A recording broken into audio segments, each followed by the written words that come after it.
Hi, welcome to this week's Fear of Flying Q&A.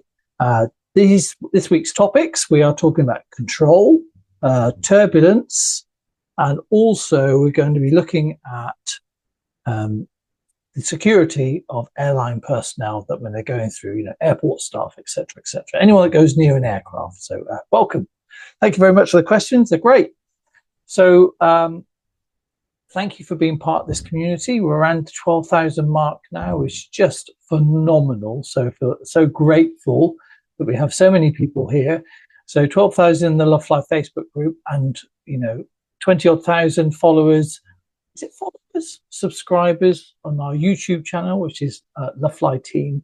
And if you want to sort of find out more about what we do in terms of, so I just got a Zoom reminder. It's annoying with my phone.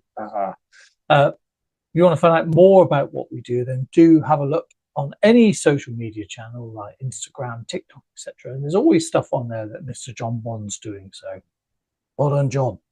So I want to say hello to all our new members and welcome to the community. Thank you very much. Hope you find what you like here. We do enjoy doing this stuff, and there is plenty of material out there to help you, such as our free things like Pete Higgins flight checklist, which Captain Bing Bong himself shares, and there's the Nervous Fly introduction letter, there's children's resources. You can find these on our website, which is lovefly.aero and AERO, and also on our Facebook group, which is obviously called Lovefly as well. The other thing that we have are some paid resources, so if you're looking for that extra bit of help, we do occasionally do face-to-face courses. We haven't got any dates at the moment, but we have quite a few online products like our 30-day program.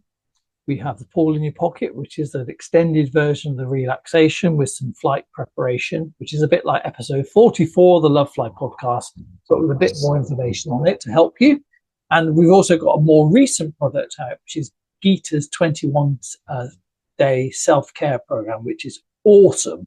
Combines fear of flying help and yoga and just Geeta wisdom, basically. So if you come across Geeta, she was a nervous flyer and is now training as a pilot. So she speaks from a lot of places of authority. So do check that out. And all of that's on lovefly.aero. The other thing I wanted to mention is that we have a sister site, which is AFAR.aero, which is AFAR.aero.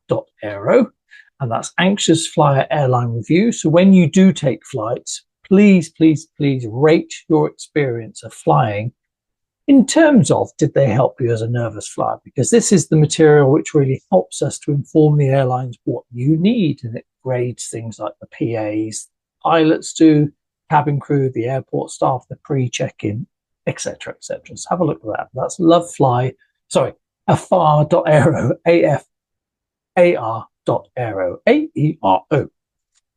So yeah, check those out. So this week's podcast will be one of two things. There's potentially have a guest who's going to be talking about her daughter flying solo and what that's like. But also there's one that me and John recorded, which is talking about why airlines should be running fear flying programs and what the research says about it and what's the most effective. So hopefully you'll find that interesting as well. So we haven't decided which of those two is going to go out, but they'll both go out at some point this week. But normally the podcast goes out at 7 o'clock UK time in all your normal podcast places. I don't know why my voice went down then. All your normal podcast. Yeah. So some great questions here. So first of all, Lisa Rowe, thank you very much. I'm desperately trying to think of a question, but Lovefly is so good. It's pretty much covered everything for me already. Thank you so much. You're very welcome. That's very kind, isn't it? Bronze Lobster. For someone who's afraid of flying because they feel like they're giving up control, what do you wish passengers understood about how much control you actually have over the aircraft and what happens if something unexpected happens during a flight? For me, I'm always bracing myself for unexpected and feel like I need to mentally prepare for every scenario. It's maddening, yes.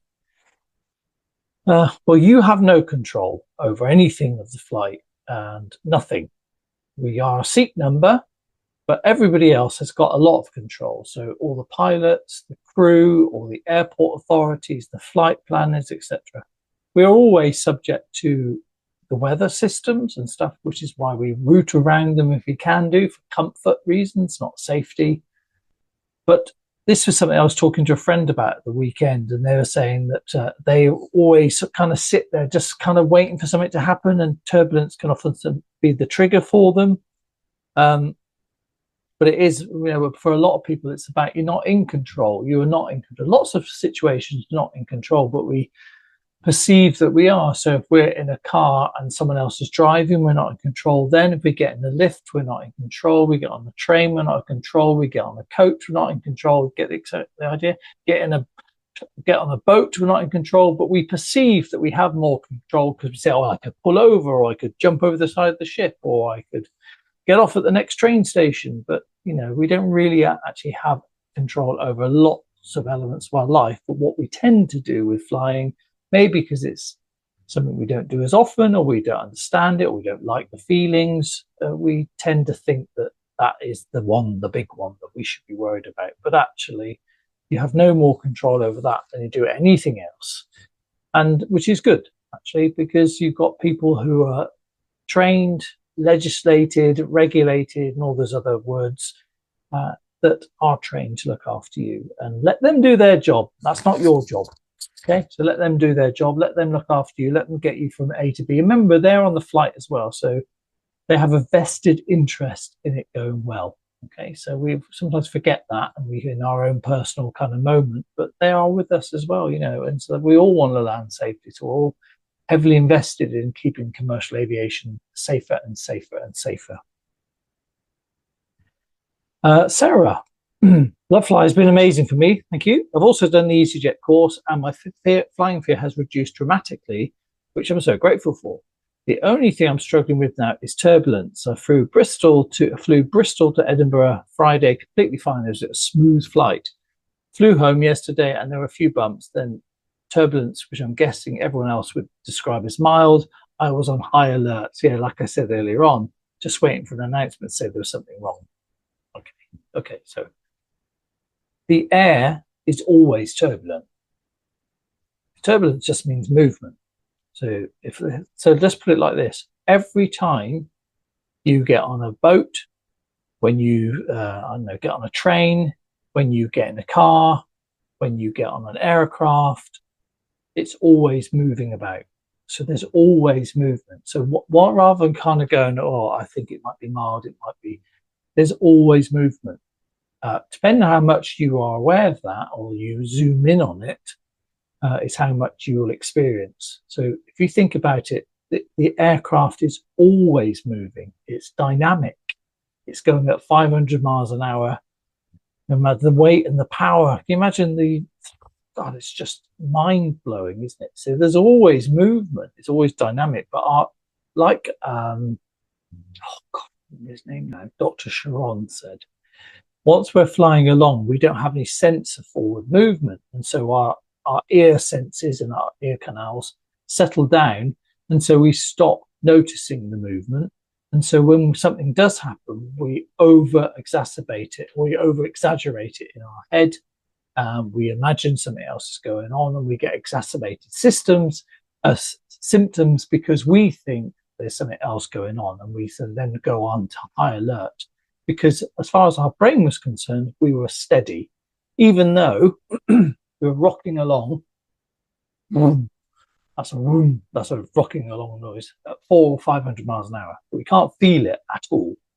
So we have no way to sort of like calibrate to what's really happening. So you're always moving, and please, if you can, find a way to let go of that bit, because we don't have that control. We don't have the ability to anticipate what will happen. But if you've got your seatbelt on, no matter how much the aircraft moves about, and it's always moving, as long as you're strapped to the aircraft is stronger than any turbulence.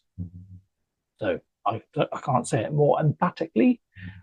Nothing will happen to you. You might not like the feelings, you might not feel comfortable, but if you are strapped to the aircraft, i.e. you got your seatbelt on, no harm will come to you whatsoever. Doesn't mean you'll like it, doesn't mean it won't move, but you are safe. Carrie, I have the absolute worst anticipatory anxiety and I'm flying tomorrow with my family. I picture every terrible scenario in my head. Well, there's a problem straight away. You know that. I'm curious about security, though, for airline and airport employees. For example, anyone that gets into the airplane, baggage handlers, maintenance, etc., do they have to go through metal detectors and get bags checked when they're going to work? So straight answer, yes. So everybody is vetted. Everybody gets a pre-check. Everybody goes through security. I mean, everybody, the crew, the pilots, the engineers, every time they go to work. So you are on what they call airside. So you've gone through security. You've effectively left the country. You are now in a protected space, and everything that's gone through to where you are has been vetted. But also, you've got to think about this. We're all watching each other. So anybody working airside is watching everybody else, because we're all, nobody wants commercial aviation not to be safe. So even if you thought, oh, I don't like the look of that person, they've been vetted, they're licensed, and they've got security clearance. You can't get through without that, So just trust the system. That's what we're doing. And occasionally the media will come up with some nonsense story about this happened, that happened, and like everything, there's no 100% foolproof system for anything. But commercial aviation is as close as it can get. And if something does go wrong, which is exceptionally rare, most of these are mistakes or slips, rather than like the full. It doesn't really matter. It can be the tiniest thing. The media get hold of it. That's like, oh, there's no security at the airport, blah, blah, blah. But that's not the case. It's ridiculously safe, and it's very well controlled and monitored. So there's a lot goes on. There's a security process, as David Gott used to say on our courses, from the moment you book your ticket. Anyone linked to aviation has been vetted and continue to be vetted as well. So if anything happens to you whilst you're employed and you've got airside clearance, you'll end up losing that. So, hope that helps. Thank you very much for tuning in to watch this. This was intended to be live, but the Facebook decided to die, so I've just uploaded it, and hopefully you'll be able to watch this at your own leisure. But thank you very much for watching, and see you soon. Take care. Thanks again for the great questions. They were awesome.